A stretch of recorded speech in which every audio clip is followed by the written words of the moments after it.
And hello again, dear ones. Reverend Robert with you here on a Friday night, 5 p.m. on the Mountain Time Zone, and that means it is time for the good news. Opportunity for us to get together, sharing the good news stories that have run their way across my desk in the past week, and remind all of us that we really are creating a world that works for everyone.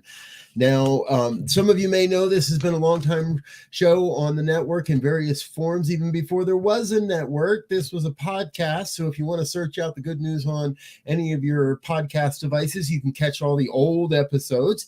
And now that we're in the video age, sorry, not the digital age, the video age. Now that we're in the video age, we've got a number of back episodes of these running back in through December of last year. So check those out on our archives over on our YouTube page /New Thought Media Network. All right, let's get into it here tonight. First story up. This one's really exciting. If you don't know, we made major history this week. Astronaut Jessica Watkins became the first Black female on the International Space Station. Yeah, all happened just over the weekend, or well, not the weekend, through midweek. The launch happened Wednesday, if you didn't catch it, and then then she boarded the space station on yesterday, Thursday. The fun thing about this is Jessica is not only going to be on the space station, but because she is a part of NASA's Artemis project and is considered an Artemis astronaut, she'll have an opportunity perhaps to go to the moon.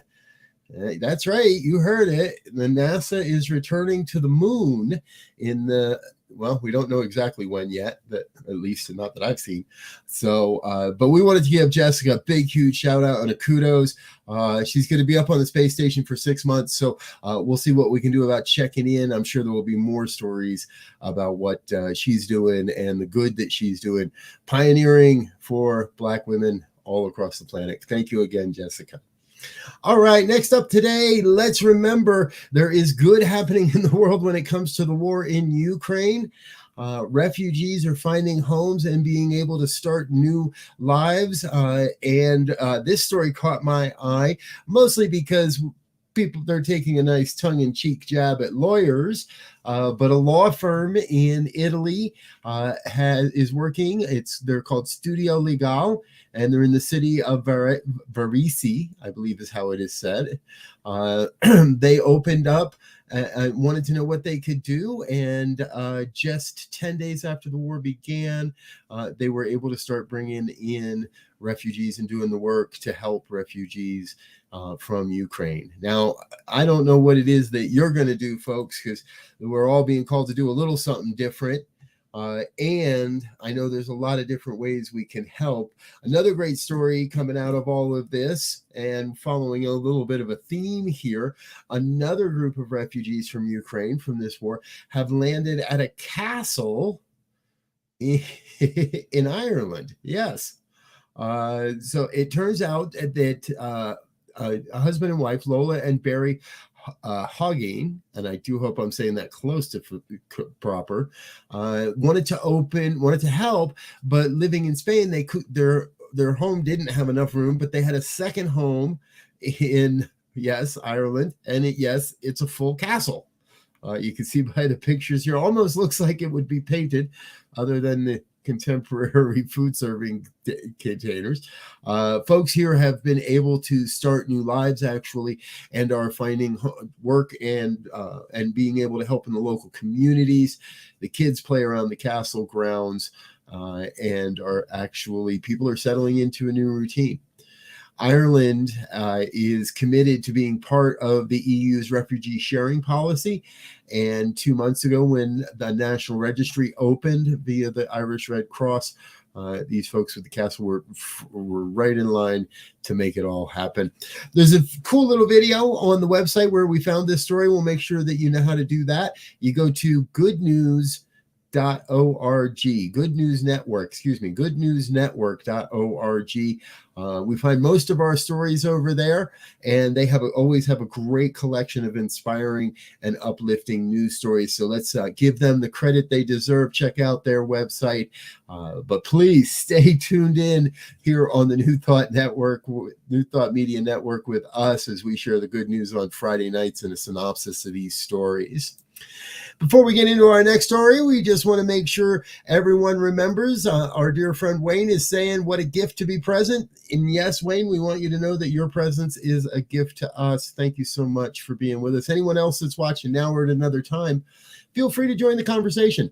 Let us know if you hear of a good news story you'd like us to cover, or perhaps something happening in the planet you think we should take a look at here on the Good News on Friday evenings. All right, before we go to our first break, maybe two more great stories. I love how we've talked about this in the past, and the concept is wildlife bridges. There's a great one in Utah, and others popping up around the country. Well, this one, just this past week on Earth Day, a ceremony was held for the Wallace Andenberg Wildlife Crossing in Southern California. It's going to be the largest on the planet, covering 10 lanes of the 101 freeway in the Los Angeles area. This is going to do wonders for the natural wildlife in the area. This highway has long divided the habitat, specifically of the Los Angeles Cougars, of the Cougar family. And so this is in the works now. Ground has been broken, and they're moving forward to create this 10-lane the Wallace Andenberg Wildlife Crossing. We're going to keep you informed of this one as it goes. As I said, back on when we were a radio style podcast, we did a story on the Utah crossing and the animal crossing that is in Parley's Canyon outside of Park City, between Park City and Salt Lake City, Utah. And that there's been great photographs and great visuals from that for quite a while now. It's amazing to see how the animals have adapted and how animal deaths on the highways have gone down considerably.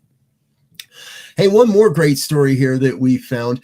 Recently, there was the 7th annual Our Ocean Conference. Now, this was originally started in part with John Kerry, and now he's returning. There were more than 600 participants this year, representing over 70 foreign delegations, and they raised an awful lot of commitments worth an awful lot of money to help save the planet. Over 400 different commitments worth $16 billion to work on protecting ocean health. There were 89 commitments on climate change worth about $4.9 billion. Sustainable fisheries had 60 different participants commit, over $668 million. Sustainable blue economies, marine protected areas, maritime security, marine pollution, all these different areas receiving double digits, multiple tens of commitments worth billions and billions of dollars to do good in creating and sustaining the health of our oceans. I think this is a good news story. Please check it out over on the Good News Network. If it's in your heart to do a little more and do a little extra, there's ways there on the page to make sure you know how to do that. Folks, this is the Good News on the New Thought Media Network. Happens every Friday evening. We're going to take a real quick break, let you learn a little bit more about a couple of things that are going on that we're a part of, and we encourage you to consider being a part of as well. Please stay with us. We'll be right back in just 1 minute with more good news.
And we're back on the New Thought Media Network with the good news for Friday evening, April 29th, 2022. Thank you for being with us, folks. This is our weekly opportunity to share in those good news stories that we find all over the internet. However, we do find a lot of our stories on the goodnewsnetwork.org. Those folks do a great job of curating great stories.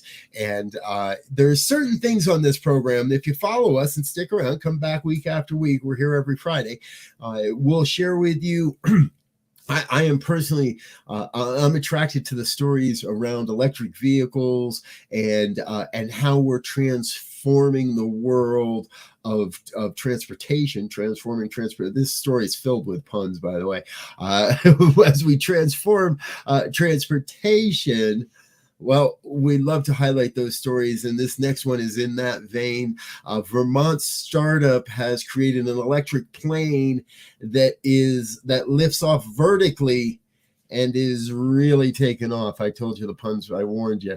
The company is called EVTOL, as in E, vertical take off, lift off. And the company, also called Beta, is now the only Western aviation firm to really be pushing this idea. It's all happening real fast. The U.S. Air Force last May represents the first eVTOL to make it that far off the drawing board. So in early March of 22, the Air Force conducted its first test flights with this vehicle. It's got a really cool look too.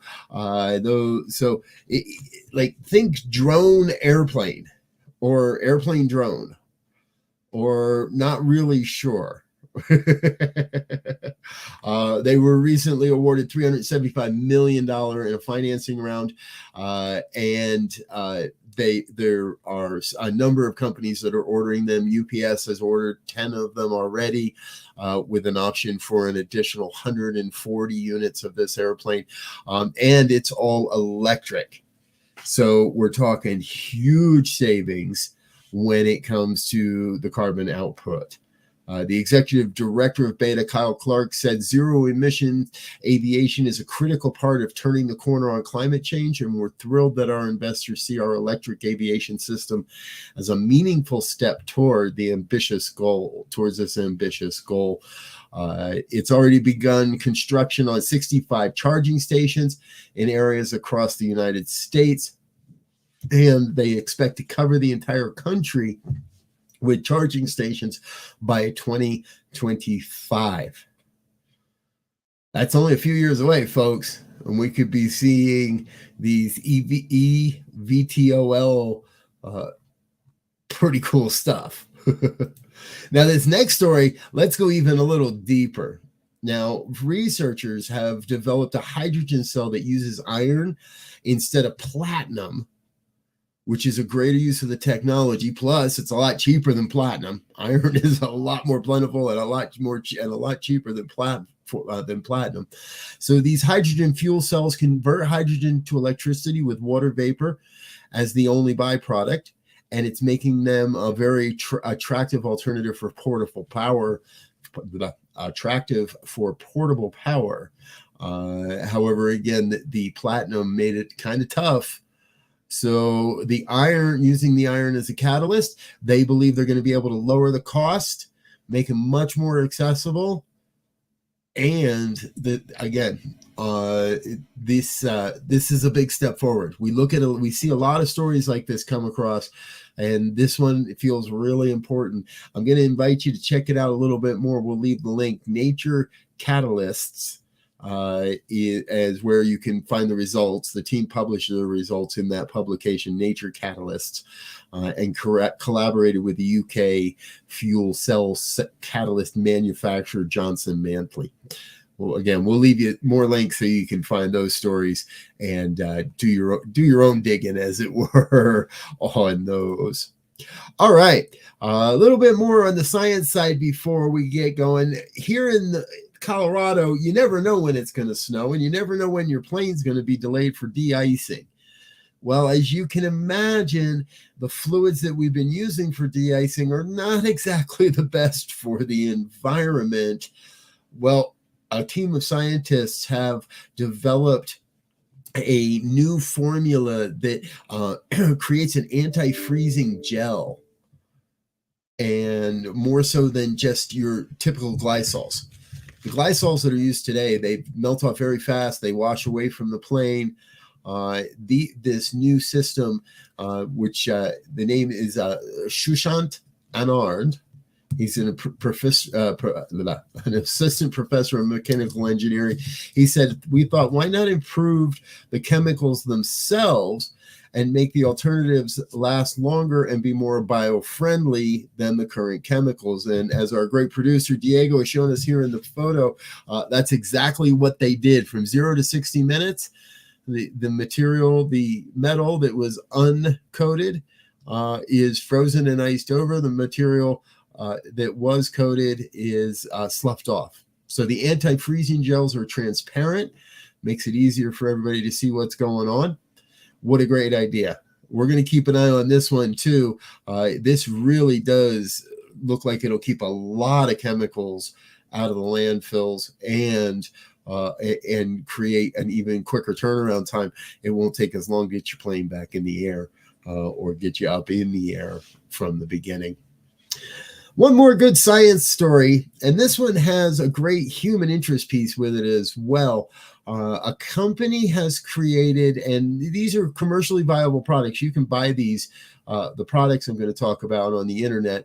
It's a Dutch company, and they have set up recycling, basically a small recycling center. You can take plastic and chop it up, refine it, repor it, recast it, and turn it into something different. Now, they're doing this for free in Northern Sahara, where there are a number of refugee camps. And what's happening is, if you can imagine, the refugee camp, a lot of product is brought into the camp, and a lot of it's brought in plastic, but there's nowhere for that plastic to go. And there's not a lot of business in refugee camps.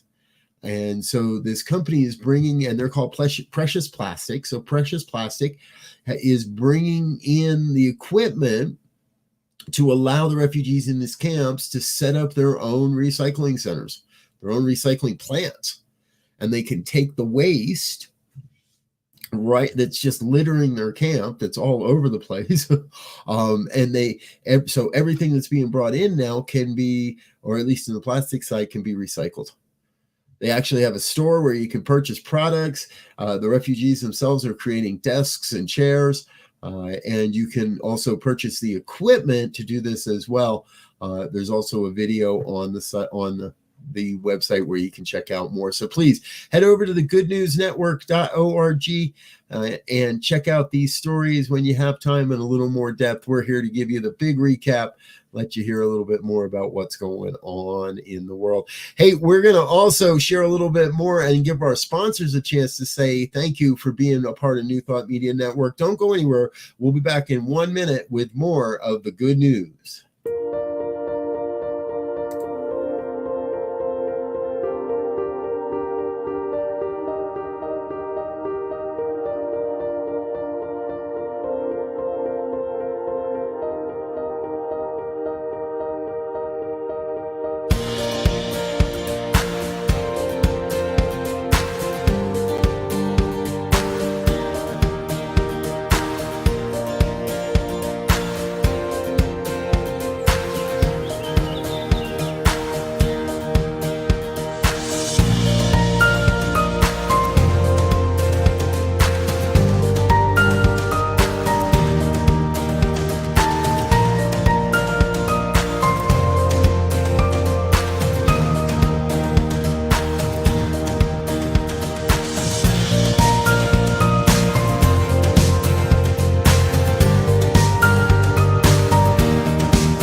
New Thought Media Network. We are a global broadcast network of positive music, media, and entertainment, inspiring humanity's evolution along the journey of enlightenment and creating a world of love, peace, empowerment, and prosperity for all. New Thought Media Network. Positively inspiring.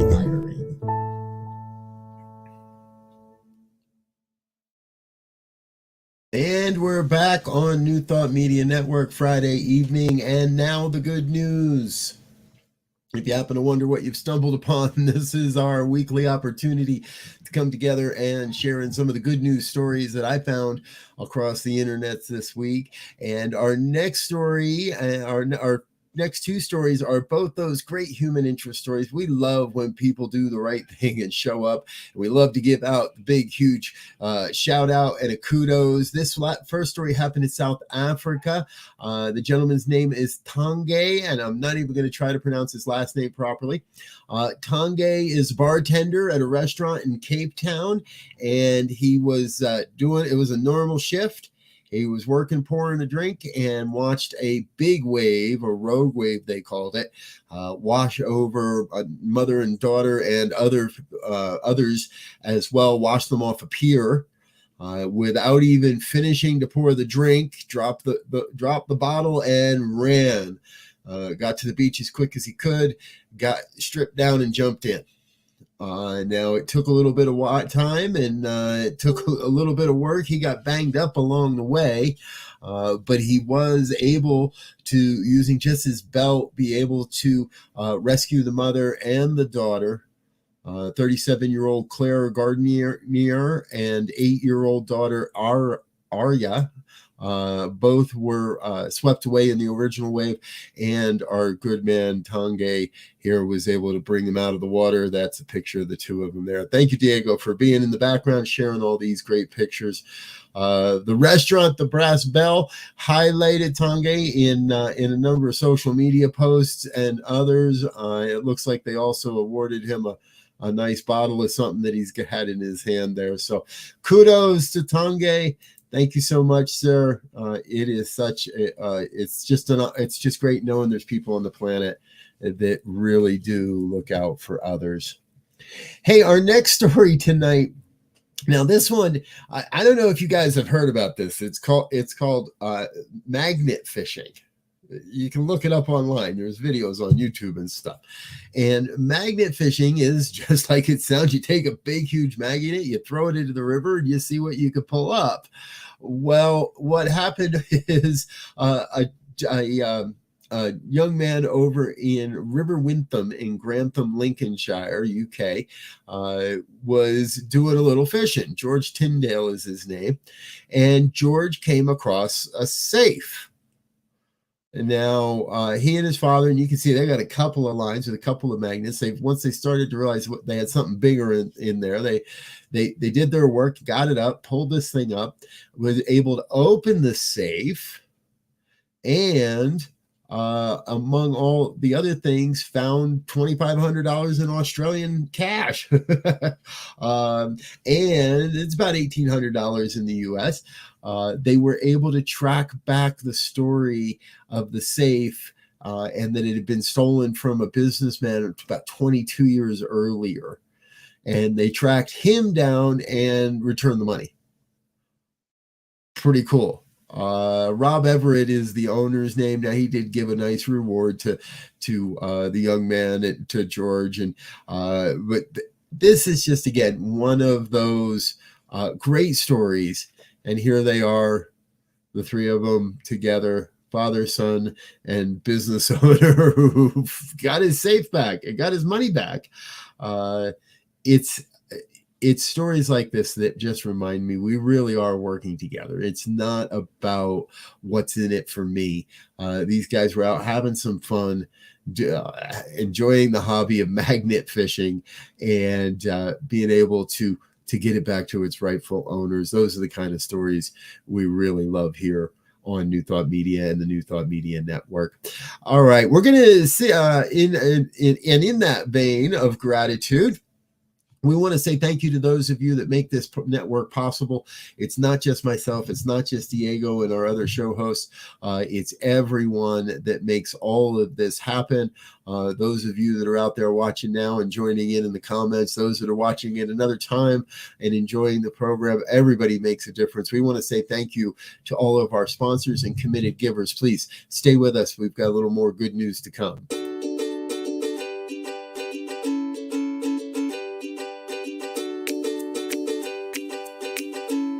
Thank you, Center for Spiritual Living Denver, for your continued support. Thank you, Center for Spiritual Living Midtown Atlanta, for your monthly contribution. Thank you, Center for Spiritual Living North Jersey, for your monthly contribution. And please help us welcome Om Center for Spiritual Living in La Mesa, California. Thank you for your monthly donation. Thank you, Center for Spiritual Living Seattle, for your most generous donation.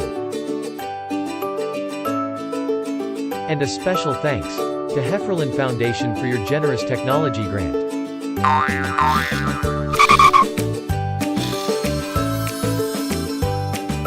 And Suze Ajit, thank you for your very generous donation. And a super special thank you to Dr. Tracy Brown, RSCP. Thanks for being a super donor. And a big shout out to all our committed donors.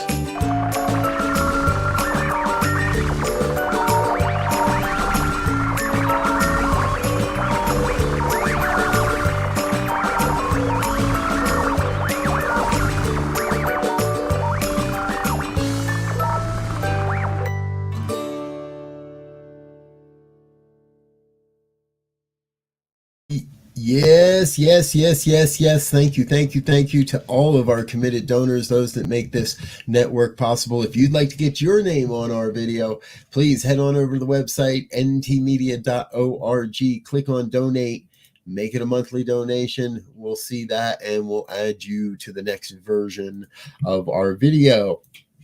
All right, folks, I do have one last piece I'd like to cover with you this evening. It is a great day here on New Thought Media Network, and next week I'm going to be doing something that I don't do very often. I've never done it before in my life. I'm going to facilitate my brother's wedding.